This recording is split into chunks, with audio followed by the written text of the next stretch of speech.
Hey guys, what's going on? It's Brian coming to you from the TST Industries garage. As you can see beside me, I have our 2017 model year Honda Grom. You guys will know this bike from many of our videos. If you don't, you should go ahead and check those videos out now. We have tons of parts that we've installed in this bike. It's been a pretty big bike for us. We've developed a lot around it, multiple taillights, crash protection, tons of different things. Go ahead and check out our videos on this Grom if you haven't seen it before. We've done some cool stuff, and we are going to continue with that cool stuff today. If you own this bike, you know that there's something severely lacking in the rear of this motorcycle, and that comes down to the chain adjustment and just this whole rear setup in general. You don't have any spools on this bike, so rear wheel maintenance or chain maintenance is a little bit more complex. You have to use a stand with those kind of posts that grab the swing arm and lift it up. We've had a lot of problems with those. We've seen bikes just fall over. We've had one sitting there and out of nowhere, I guess, just lost friction on those little posts and bike just tipped on over. So we really don't like using those, and you guys probably don't like using them either. So that is why we developed our spooled captive chain adjusters for the Honda Grom. Now this is going to fit all model years of the Grom that we know of up until 2020 at this point. Hopefully they don't change that swing arm in the near future, and it will continue on to fit many model years to come. So let's talk a little bit about what these guys are and what they're going to do for us. They are a captive chain adjuster. So if you've worked on the rear of this motorcycle, you know that these little adjuster plates, as soon as that axle loses tension, start to kind of wiggle and wobble out of place. They don't really stay there very well. Tightening the axle is very frustrating because you have to make sure the plates are both sitting there, everything's tight at the same time. It's a very frustrating process, as I'm sure you guys know if you've ever dealt with it yourself. So that is why we have the captive chain adjuster, which is going to stay in place via a little expanding nut feature. We do have here a spool boss, so you guys can actually go ahead and use a spool. You can perform rear wheel maintenance. You can even take your axle out while you are on the stand, so you can actually remove your rear wheel while you are on spools in a very secure way. We have included with this kit our TST spools, but we also wanted you guys to have the option to run any of the womet-tech spools that we have. So you will have some color options there: red, blue, gold, just to name a couple of them, so that you guys can match some of the other components on your bikes. We know you guys like to trick these things out, so we wanted to give you guys those options. This is a CNC machined piece. As you can see, it is aluminum. The end cap is black anodized to kind of fit the motif of the bike there with the black swing arm and everything. This inner portion has the lines for adjustment, just as the OEM.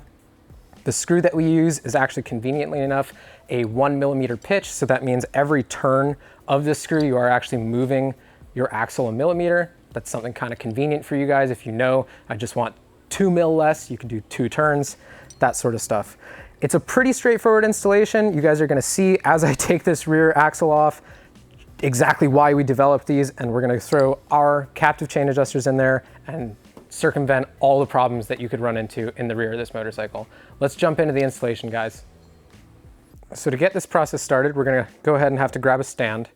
This is going to be the stand style that I had complained about previously, where it is just kind of these plastic posts here. Now this is a pit bull stand, so it is a really high quality stand, but still we're not a huge fan of this method of lifting a motorcycle, just because you are relying on friction between these little rubber pads and your swing arm, and there's not a lot of it.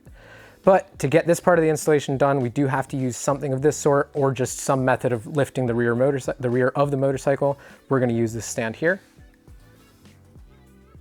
So go ahead and get that up underneath the swing arm, make sure we're clearing our axle sliders. Lift that guy up. All right, so to make this process that much easier, we are going to use another pit bull product, that is the tire wedge. This is something that you could get from us if you do want to use it. If you do a lot of rear wheel changes, this thing will pay for itself very quickly. If not, there are other methods that you could use, or just take the rear wheel away from the situation for the time being. I like to use this because it keeps my rear wheel in place. The spacers don't fall around. It's just the right amount of adjustability to get our captive chain adjusters in and the old ones out. So we're gonna go ahead and clip this onto the stand here. Pretty cool design by Pitbull. Now, because we are using the post style right now, it's not going to fit with our rear wheel perfectly, but it will do the trick for us right now. So you'll see I'll get to the top of the adjustment here.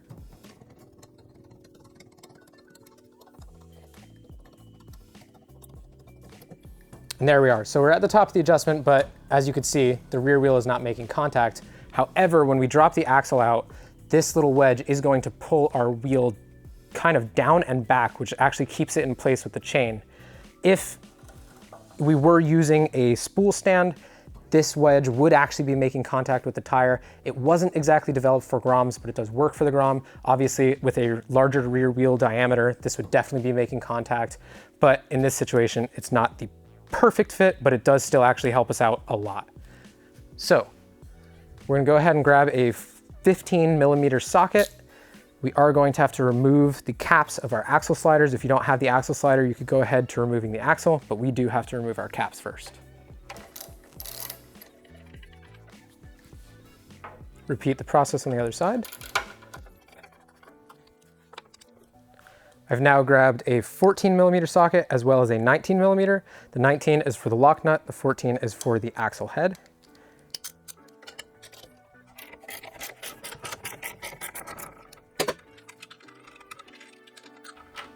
Here we go. Keep our washer and our nut inside our little cup for our axle slider. And at this point, we can actually go ahead and pull our axle out, and you'll see exactly what I'm talking about. These guys are already loose, wiggling around, but as soon as this axle comes out, I almost guarantee you this thing's just gonna drop right out the back.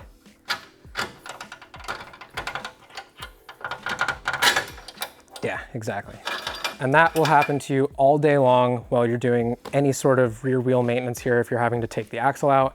It's very, very frustrating that these guys don't just stay put. It's just not a very nice system. So go ahead and pull the OEM unit out. We could pull our axle all the way out. Keep that off to the side. This guy did the exact same thing. Pull that OEM one out. So we are going to move to our captive chain adjusters. They are pre-assembled up till a certain point, being that we have installed the screw that will actually adjust with a locking nut, but we will need to actually add the M8 expanding screw feature. Before we do that, we want to add a little bit of medium thread locker. I'm going to use blue Loctite, but just because this is in the back of the bike, metal on metal connection, a lot of vibration on these little singles, we're going to want to add a dab to each of our M8 fasteners. So with those prepared,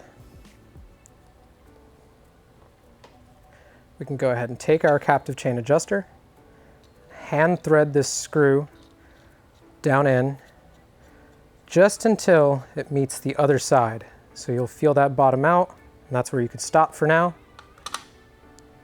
Repeat the process on the other side.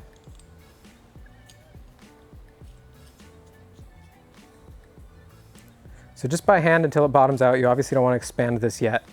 But the next step that's going to make this a little bit easier, we're going to take an M5, which is the size to adjust our axle block here, and we're going to take our OEM unit, put them next to each other, and we're going to try to match the spacing just so that this installation is a little bit quicker. So you can see I'm a good bit off. I'm going to go a little bit further towards the engine. So expect a loose chain here, but we just want to try to match up the spacing so that our axle can slide through easily. So we're getting closer. You could go ahead and line up the actual hole for the axle. And I'm pretty happy with that. So I'm going to match that on the other side. And then we're going to go ahead and start throwing these into the bike.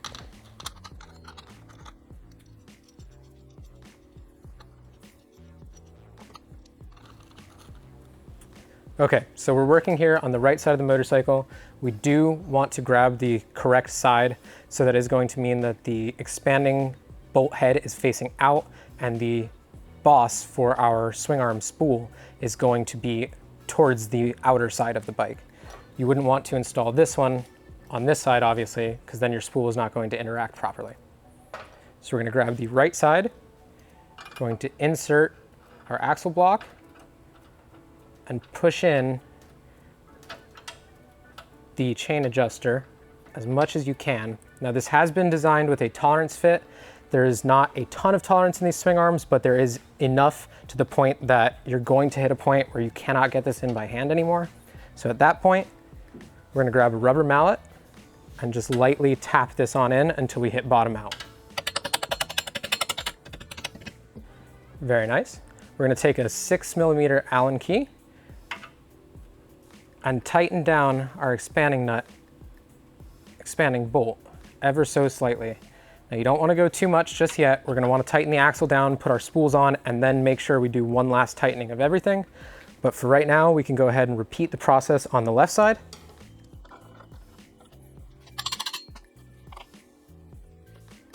Okay, with our left side also in and captive, you can already see this system is much better than the OEM. They're not moving around, they're not making a bunch of noise, wiggling out of place. We can go ahead and take our axle, thread it back through our axle blocks, making sure that our rear wheel is in the proper place. We're gonna go ahead and adjust it. We're gonna throw this through our axle block, lift the rear wheel. Go ahead and make sure that everything is lining up the way it should. Takes a little bit of jiggling sometimes to get it in the happy spot. But if you do it right, you'll have your axle pop through. We're gonna go ahead and grab our other side of our axle block protector, axle slider rather, our washer, and then our lock nut.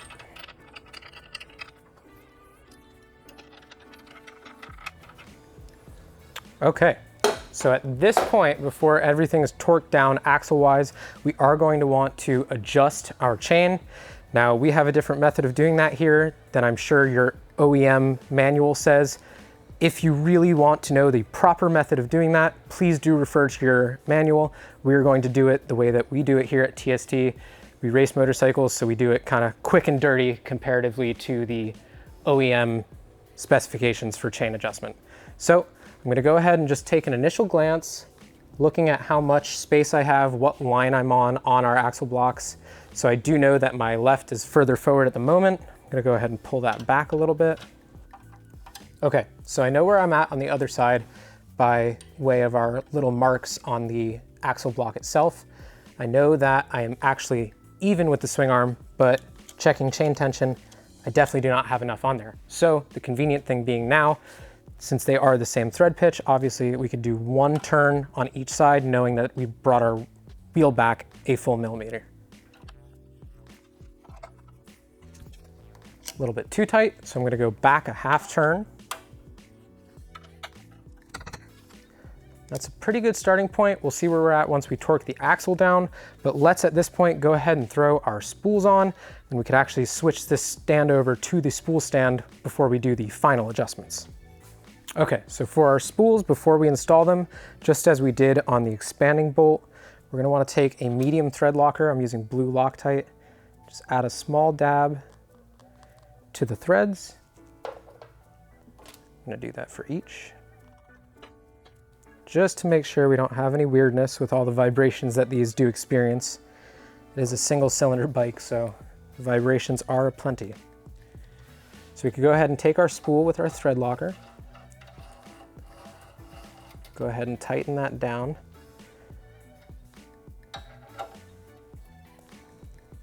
Now tight is tight to us at TST, but if you actually want a torque spec to have peace of mind, I would say 15 to 17 foot-pounds would be appropriate for these spools. Go ahead and repeat this process on the other side.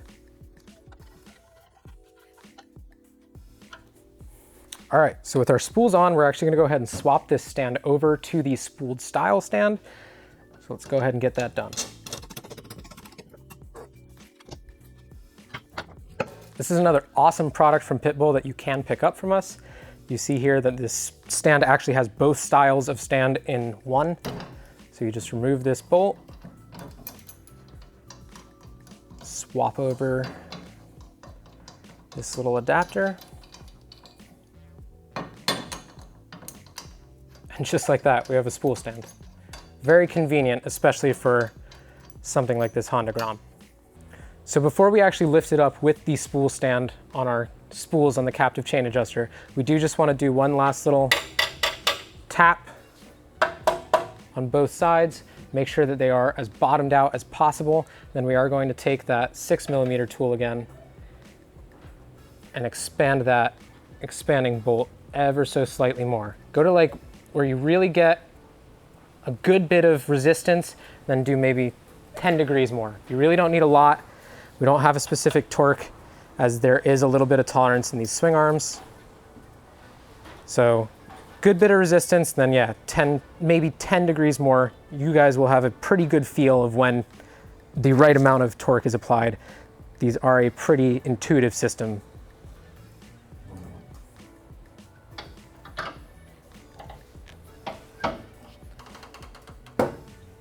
And there we have it, guys. That is a Honda Grom lifted up on spools. Very, very convenient, very nice. As you can see, obviously we could take the rear wheel out now completely and the motorcycle would still be up on the stand in a pretty secure fashion. I wouldn't suggest you set your sag while on the captive chain adjusters, although they do have a good bit of engagement. I wouldn't want you guys bouncing up and down if it is just held by these, the axle being out. That would be a pretty risky situation, but all things considered, I think we are in a much more stable condition than any other setup at the moment. So with our Grom lifted up on the spools, let's go ahead and continue our chain adjustment, torque down our axle, and complete this installation.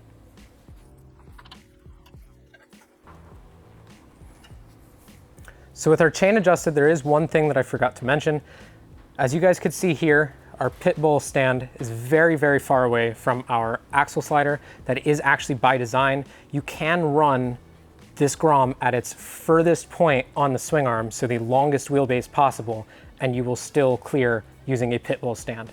I cannot speak for Moto D or any of the other brands. I know with another version of our captive chain adjusters, Moto D does run into a certain component that mounts to the axle, but using pit bull, we do know that you have the max range of chain adjustment there. So let's go ahead and torque our axle down, put our caps back on, and complete this installation.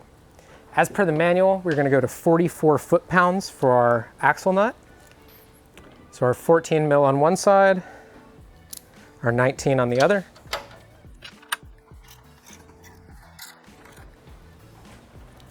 There you have it, guys. Very straightforward installation. Pretty easy to get done in a quick amount of time. This is a one-night project. This isn't something that you're going to be hunched over for hours. It really, really helps out the rear of this motorcycle to have these on here. As you can see, it's very stable already. We're going to do oil changes like this, chain maintenance, you name it. It will be up on our captive chain adjusters with those spools on there. Makes everything so much easier. If you guys like these products and want to check them out a little bit more in depth, go ahead and visit our website at tstindustries.com. Navigate through the categories to the Honda Grom. This does, like I mentioned, fit all the model years, so navigate through your model year and it will be right there staring you in the face. If you guys like these products or any of the others, I do encourage you to check out our YouTube channel. We have installations on almost everything that we have on this bike, and you guys can go ahead and watch. Give us a subscribe, a thumbs up if you like what you're doing, a thumbs down if you hate it for some reason. Let us know in the comments. I'll catch you guys next time. It's been Brian at TST.